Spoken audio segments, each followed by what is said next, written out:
আমি ভাবতে পারছি না এতদিন পরে এভাবে আমার মনের স্বপ্নটা সত্যি হবে। কবে বিয়ের তারিখ বললো? 19শে সেপ্টেম্বরে বিয়ে। পিয়ন কাকা, ও পিয়ন কাকা, আমার নামে করে চিঠি আছে গো? ওরে সাতকুলে তোর কি আছে বলতো যে তোকে চিঠি লিখবে?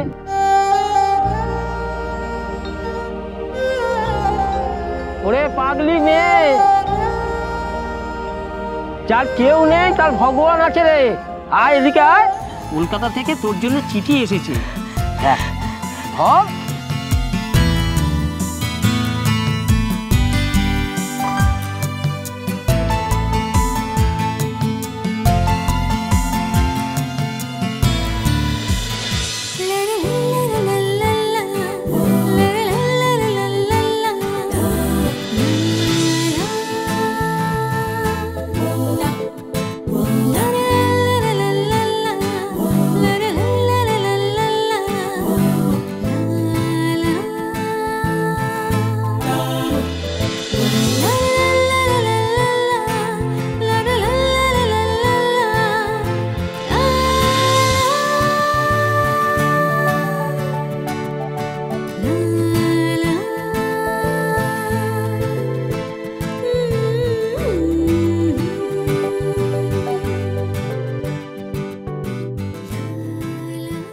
কনক, গেলি কোথায় রে পড়ামুখী?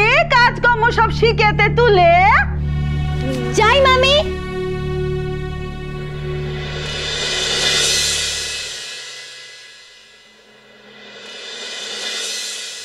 বাবা।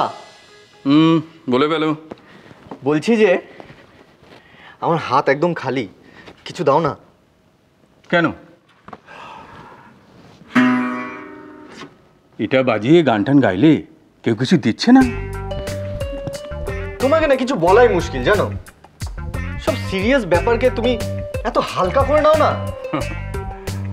আর তুই যে জীবনটাকেই বড় হালকাভাবে নিয়ে ফেলেছিস, সে খেয়াল আছে? উফ, এসব উফ আপ বন্ধ করে নিজেকে নিয়ে একটু সিরিয়াসলি ভাব। বিয়ের পর গিটার বাজিয়ে বউকে গান শোনালে তো হবে না, অনেক দায়িত্ব আসছে। সরি, তোমার কাছে টাকা চাওয়াটা আমার ভুল হয়ে গেছে। প্রমিস করছি আর কোনোদিনও তোমার কাছে কিচ্ছু চাইবো না। আমার কাছে না চাইলে তোর মার কাছে চাইবি। শোন, আমি চাই এসব চাওয়া চাওয়ি বন্ধ করে নিজের স্বাবলম্বী হ। আচ্ছা সাত্বিককে দেখ না, তোর চেয়ে তো খুব একটা বড় নয়। ও একা কত দায়িত্ব নিচ্ছে, বিজনেস নিয়ে কত ভাবছে, বিজনেসকে বড় করার চেষ্টা করছে। আর তুই সাত্বিকের মতো হতে পারিস না? দূর বাবা, আমি কি বলেছি যে আমি পারবো না বা করবো না? আরে ডেফিনেটলি করব, কিন্তু সবকিছু তো একটা টাইম আছে। ঠিকই তো। মা দেখো তো, ছেলে যথেষ্ট বড় হয়েছে, কি করবে না করবে সেটা ওর উপর ছেড়ে দাও না। বুঝো না কেন, নিজের মতামতটা কেন ওর উপর চাপাচ্ছ? ছেলের ভুলটাকে সাপোর্ট করো না নির্মলা। আমি তো এতদিন কিছু বলিনি, আর বিয়েটা হুট করে ঠিক না হলে আমি কিছু বলতামও না। আমি এক্সপেক্ট করেছিলাম ও নিজে এসে বিজনেসে জয়েন করার কথা বলবে আমাকে, সেখানে ও আমার কাছে পকেট মানি চাইছে। তাহলে সংসারটা চলবে পকেট মানির টাকায়? বেশ, তাহলে তোমরা যা খুশি তাই করো, আমি চললাম। মা দাঁড়াও মা। শোন শোন অভ্র, এখনো সময় আছে, নিজেকে বদলানোর চেষ্টা কর। ও তুমি বেরোচ্ছ? আমি তাহলে পরে আসবো। না না, শোন শোন শোন শোন, তোর ভাইকে বোঝা, একটু সুবুদ্ধি দে। এরকম রকস্টার হয়ে ঘুরে বেড়ানোর সিচুয়েশন আর নেই, সেটা বোঝা ওকে। আচ্ছা এরকম একটা জুয়েল রয়েছে তোর সামনে, তাও তুই কিচ্ছু শিখবি না? আচ্ছা জেঠুমনি এখন থাক না ওসব কথা। দেখো এটা একটা রিয়েলাইজেশন, আমার একটু আগে এসেছিল, অবরোডও আসবে একদিন। ও আর ততদিন কি হবে? তুই সব একা সামলাবি, একা?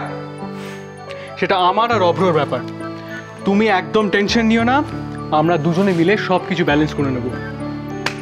একদম বাবা, তুমি এসব নিয়ে চাপ নিও না, আমি আর দাদা ভাই সব করে নেব। বল দাদা ভাই। হ্যাঁ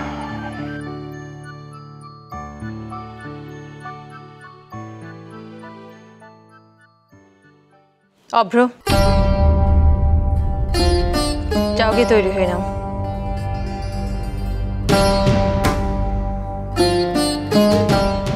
আজ থেকে তুমি অফিস যাবে।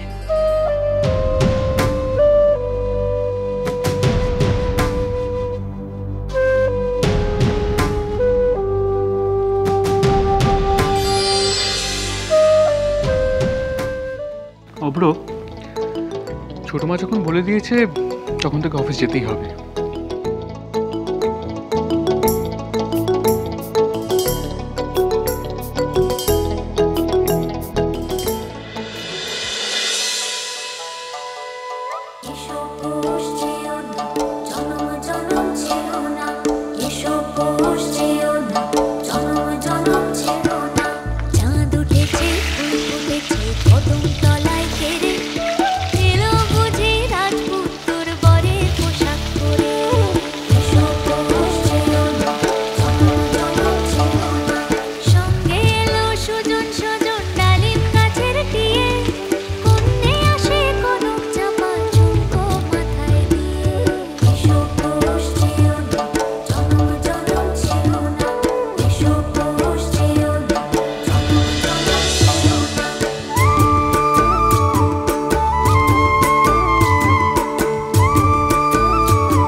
যার কেউ নেই তার ভগবান আছে রে।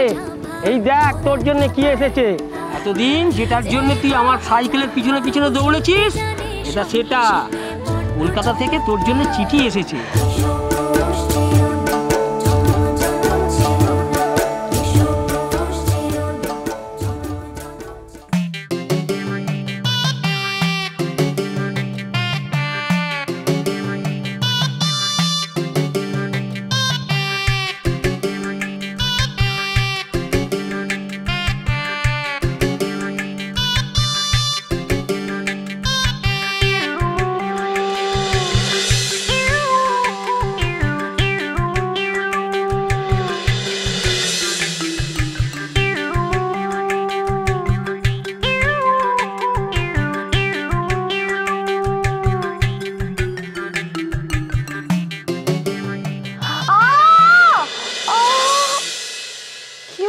লাগলো বাবা, অয়েল ম্যাসাজ করতে করতে কিভাবে খামচে যায় মা।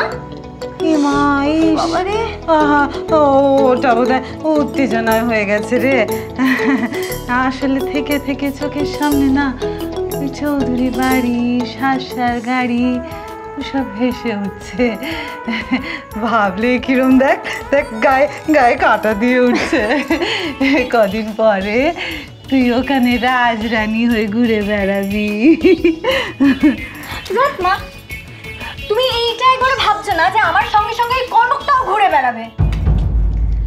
ওকে নিয়ে অত মাথা ঘামাস না, বরং ভালোই হয়েছে।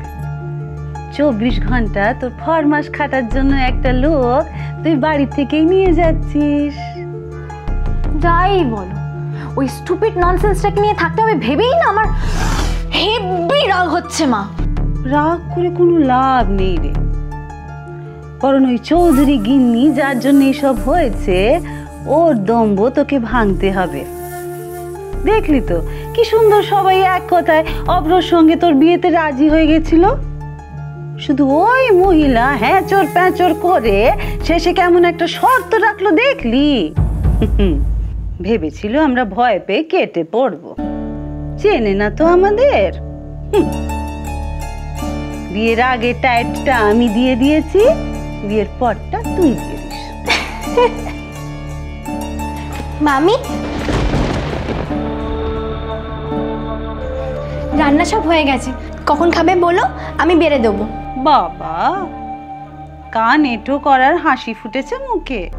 বিয়ে হবে, ফুর্তি তো আর শেষ নেই দেখছি।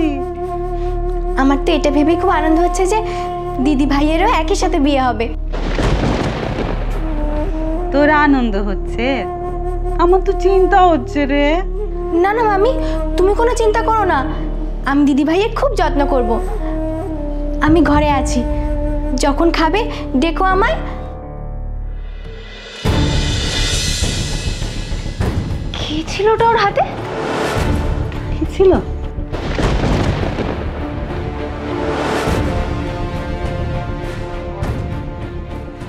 ওর হাতে একটা এনভেলপ, মানে ওর হাতে একটা খাম ছিল। খাম? চল চল চল চল তো দেখি।